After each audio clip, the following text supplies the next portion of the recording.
Okay, so here's the thing. And we're back. We're backity back. And you know what? While we were gone, wife woke up, so I was able to get some bracelets back on. Here you go for some Undivided Legion, is what the Ultramarines are now known as. I did this model like 2 years ago, I think. So not too bad, but I would like to redo a new one. Yes, I used a Cornate backpack because I honestly love that huge flare out. It just looks fucking amazing for them. So what are we doing? Right, we're still with the Dark Emerald. All right, it's been a little bit of time, like 30 minutes or so. Took a small break there. Took care of some stuffs. But we're backity back with more of the same. So, how y'all doing this week? Hope you're doing great. Hope you're doing great. Almost invited the wife up here for just be like, hey, you know what? Why don't you just come join me for this episode or 2 or 5? We talked about doing that anyway. So I would love someone to bounce off ideas and whatnot. Helps keep me on track. Helps time flow.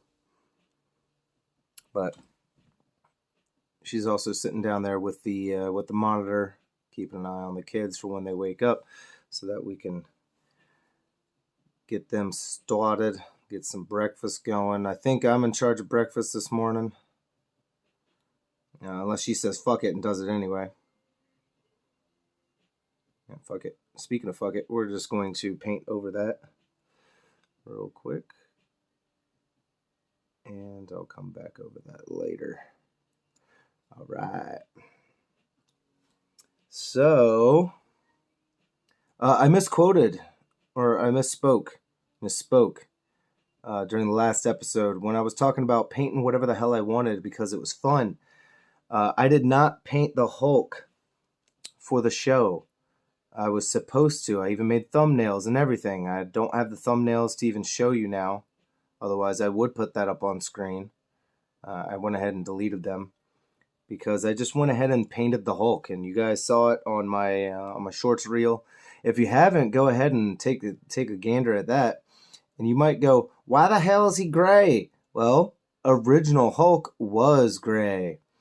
But this is straight from the pages of one of my favorite graphic novels, is Hulk Gray by Jeff Loeb and Tim Sale. If I was going to do Hulk, I wanted to do that Hulk. Because to me, Hulk Gray was strongest there is. He was just that much more brutal. Not completely stupid. But I absolutely loved that series. As an old buddy of mine once said, Jeff Loeb is king of the page turner. And he wasn't wrong, man. Jeff Loeb will really make you... He will keep you invested. You will keep turning them pages. You got to know what happens next. He's a brilliant writer. And Tim Sale, fantastic artist. Unconventional artist, I would probably even say.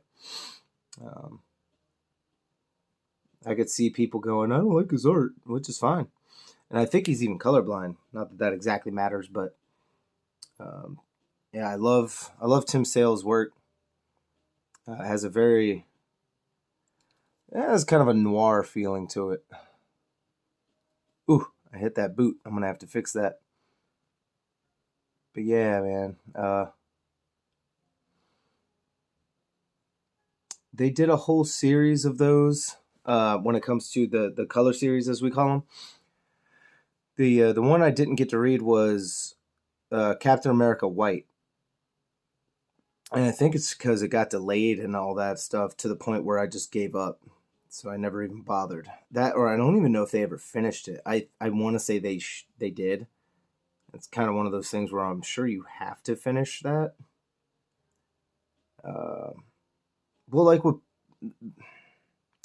Batman the Widening Gyre, Kevin Smith.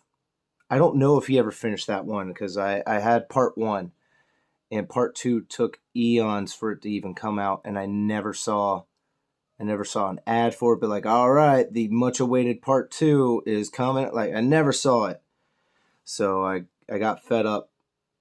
If it is out there, I should probably look into it because Widening Gyre, it ties in with Batman Cacophony. And it was so good. It was just so good. There was one part that we both felt was kind of dumb. But that's neither here nor there. So Hulk Gray, so good, very emotional. And then they did Spider-Man Blue, even more emotional. That was really great. That actually made me like Spider-Man. You know, not that I didn't like Spider-Man, but that alone made me really like Spider-Man. I saw him at a whole new level, and I was like, okay, now this is a hero that I can really get down with. And I'm talking about how he was recording a message for his deceased Gwen Stacy. Kind of trying to come to terms with how he had failed her. And also going through some of the adventures that he had back in the day. And it goes through basically his entire rogues gallery. You know, you get some Vulture, you get Kraven, Rhino, Green Goblin, of course, Electro. You get some of the original baddies, and it's quite good. You even get to see Flash, them being friends, him not knowing that he's actually Spider-Man and all that fun stuff. You know, going from his bully to being his friend. I loved it. I love that story. And it's been quite a long time since I've read it. And then we had Daredevil Yellow. And honestly, even though it just looks so tacky, I adore Daredevil's original color scheme, his red and yellow. As if anything, it even really does play up into the whole fact that he was fucking blind. So it just really, to me, it played into it very well. And I wanted more of that. Sometimes I'm a sucker for the original color schemes of things. You know, Nightwing, I love his original color scheme. However, I'm glad he does not rock that suit anymore. It's very 80s. His suit was just so 80s. And there's nothing wrong with it. I was just like, all right, I don't need more of that. It was a good phase. It was a good, like, year one suit. However you want to look at it, really. I liked it a lot. And it's a shame that I did not get to read. My God, I can't even think. It's a shame I did not get to read the Captain America, because that, I felt like that would have been a great read, because I really did like Captain America. I very much loved his the Ed Brubaker run, as we called it. Excuse me, which I'm sure other people called it that too, because it was like 50 issues, something like that. Just a long run of amazing work. You know, I started off with Red Menace, and then it goes into Winter Soldier, and, you know, the death of Captain America, and it just got even better and better and better and better until the return of Steve Rogers and all that stuff. And yeah, well, you know, just such good storytelling. Comics, man. If you don't read comics, you're missing out on some really good stuff. It's not just, a lot of them are not even kids' stories, man. They're really good. It's really, really good. Complex characters, motivations, tragedies. Ugh. Like, to jump to DC, Crisis, Infinite Crisis, right? The violent rebirth of the multiverse. And then just to follow it up with Crisis of wait, whoa, I'm sorry, back that up. Identity Crisis. We'll go to Identity Crisis. So that is an emotional story. It makes you care about Plastic Man. I'm sorry. Elongated Man. Good Lord. It's been that long, folks. I'm sorry. It actually made you care about Elongated Man. Of all people. Are you kidding me? Elongated Man? And it's quite a tragic tale. Dr. Light, and it's twisted as hell.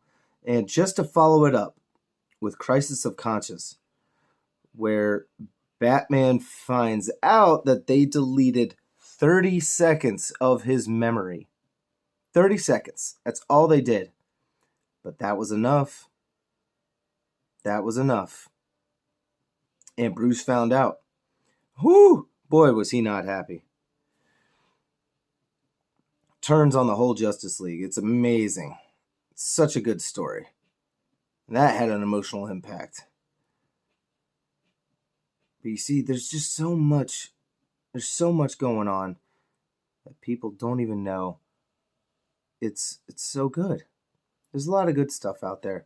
And I highly encourage you to go and look at it. But my apologies for saying that I did the Hulk series, because I didn't. I did Hulk off camera. I think I was in a spot where I couldn't record, and I was like, dude, I'm not going this long without. So I just said, fuck it, and I painted. I think I was on a roll with something, and I was like, Daddy's not going to want to stop. It was something to that effect, I'm sure. So it is what it is. But, yeah. Maybe I'll do a Hulk, and maybe I'll do traditional green Hulk. Or maybe even Red Hulk, and I don't mean because of the movie. Because one of the first comics I ever read was Red Hulk. It had just come out, and hey, what do you know? Jeff Loeb again. And that was good. It was confusing a little bit because, I just jumped into the story, and I'm like, what the hell is going on?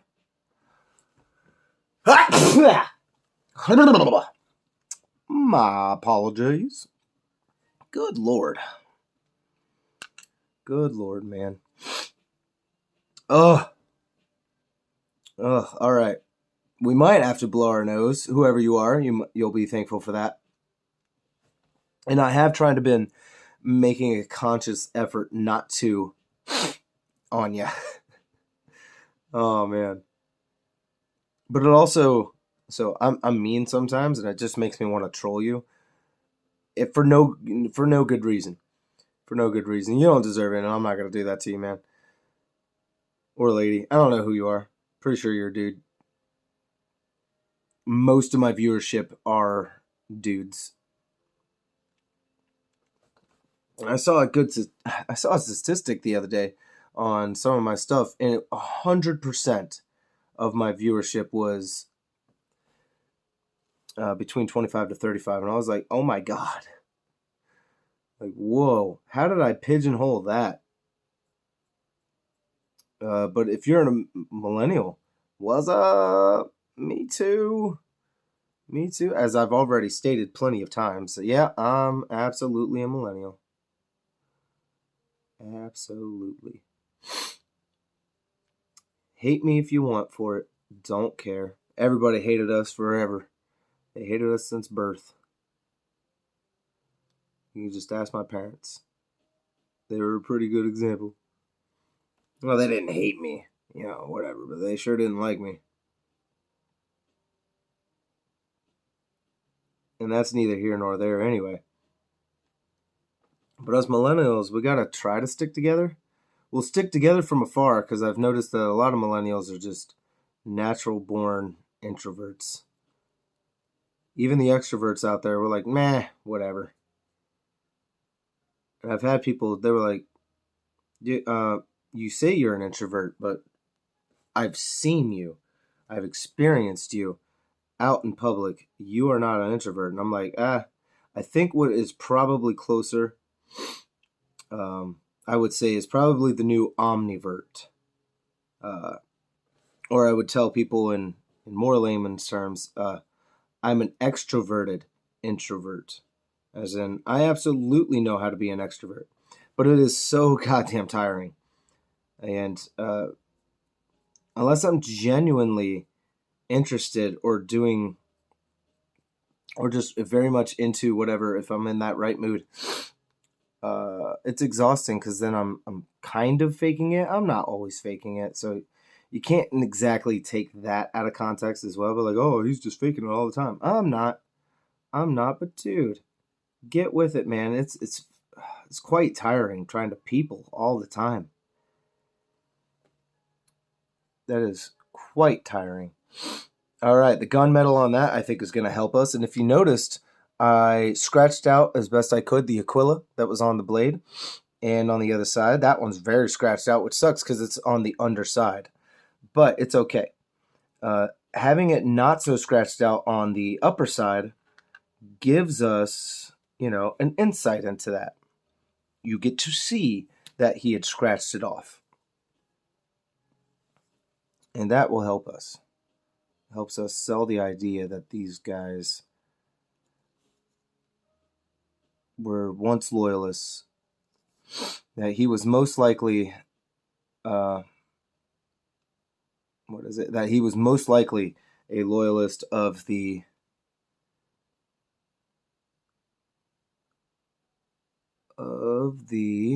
apologies of the Ultramarines, and then they fell, and then he decided to fall to Khorne specifically and create his own thing, his own little thing, man. I was about to use this gunmetal for all the chainmail too, and I was like, no. We can save that. Now this helmet back here was supposed to be, it is a battlefield trophy, and I was neglecting it, but not terribly much because it needs to be gray. If you guess what chapter that is, hey, look at you. I'll give you another hint for it. It has a white face. And why does he have a Primaris helmet? Because he took a trophy of Primaris, because they are the new big bad weapon of the Imperium. And they're like, oh yeah? Well, I got one. And we're at 18 minutes. So, you know what? I'll get some mummy robe out for that face. Just a little dab. And they'll have black eye lenses. And I'm pretty sure you know who it is already. Not exactly who it is, but which chapter this helmet would hail from.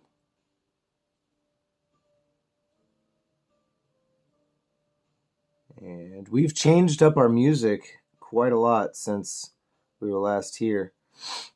We're now with some Knights of the Old Republic lo-fi. Because why not, dude? I'm not a huge fan of this lo-fi style. But I want something different for a little bit. So we're here. And it is working for me. Now, we don't have to be too pretty with this, because it is, on the back, and it's at a very much down angle. So it is okay. But now that we're coming closer and closer, I can see that I did forget a color, and that's going to be our leather. And I was going to use the Steel Legion drab like I usually would. But I guess we can use the Army Painter, because why not? I use both, especially until I get sponsored. If until then, I'm just gonna be using both of y'all, because like a true painter, just use what you got, man. Use what you got. Hold on, when I was doing the black earlier, did I get that? I did. All right, cool. Oh, all right. So, I I think we'll just go ahead and end things here for now. And we'll come back with the other metallics since we're at 20 minutes anyway. So I will bid you guys adieu, and I will see you on the next round. I'm looking for a certain color. There it is. Plate mail silver, because we're going to do the chainmail and some other bits. Until I see you guys on the next time, stay happy and healthy. I think the evil chrome will do very well for some of these corn markings. But either way, I'll see you guys, all right? Stay happy and healthy, like I just said. May the Void Father guide your brush. Peace.